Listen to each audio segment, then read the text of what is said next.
A free clinic in Vietnam held by a charitable foundation serves more than 5,000 people over the course of 2 days. An elderly Tzu Care recipient in Malaysia donates the money he saved for 5 years from washing dishes to Tzu.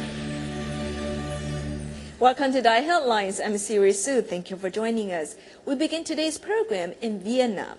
In Vietnam, the Minh Duc Charitable Foundation hosted its 19th large-scale free clinic and an aid distribution in Quang Trung province for disadvantaged residents. Buddhist groups from Taiwan also participated in this event to help those in need.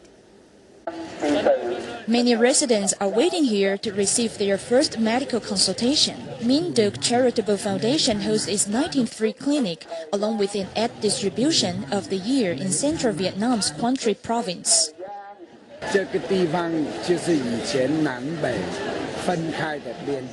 This is the border of the demarcation line between North and South Vietnam. We host this free clinic and distribution for 5,000 impoverished residents and 1,000 students.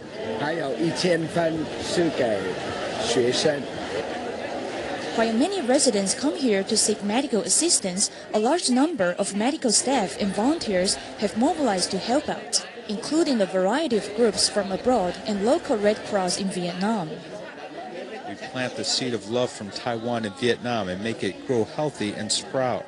This way we can help a lot for those who are really in need.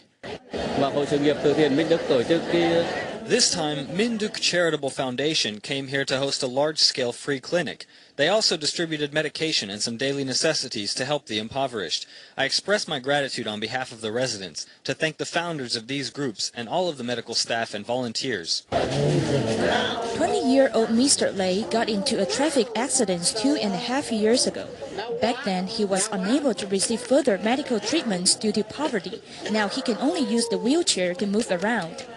No one could verify his identity at the hospital, so no one could take care of him at that time, which caused his limbs to be stiff. He also had no extra money to pay the medical expenses, so now he has curved legs and is unable to walk. As the child in the mother's arm suffers from a brain disease, this mother also hopes to look for a slim chance of survival for her child through this free clinic.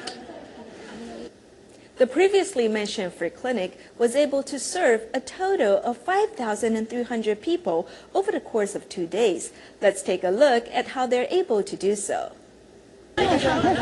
On the second day of the free clinic in Quang Trung, Vietnam, a large number of residents are still waiting for a medical consultation. As this 80-year-old senior has mobility issues, she is accompanied by her granddaughter. I often suffer from runny nose and phlegm in my throat. My back aches and I usually feel numb in my legs. This Thai Dhamma master has obtained a certificate of chiropractor. He came here for the first time to serve the Vietnamese. Most of the patients are troubled by backaches. Some people cannot totally recover from their illness after treatment. However, it is lucky for them if they can recover to the extent of 70 to 80%. Each volunteer at this free clinic is busy in helping out at different departments. This young volunteer spent 14 hours getting here to fulfill his wish of volunteering. At the door, I encountered a senior who has mobility issues. I wanted to find a wheelchair for her, but she hadn't yet registered for the clinic, so I carried her on my back to help her with the clinic registration. I feel quite happy to volunteer for the first time. Though I had to take a long journey to get here, I think it is worthwhile to help the residents living in remote areas. With the cooperation and assistance of the Buddhist groups from around the world, this free clinic ends in a satisfactory way, allowing the underprivileged residents to feel the warmth of love from society.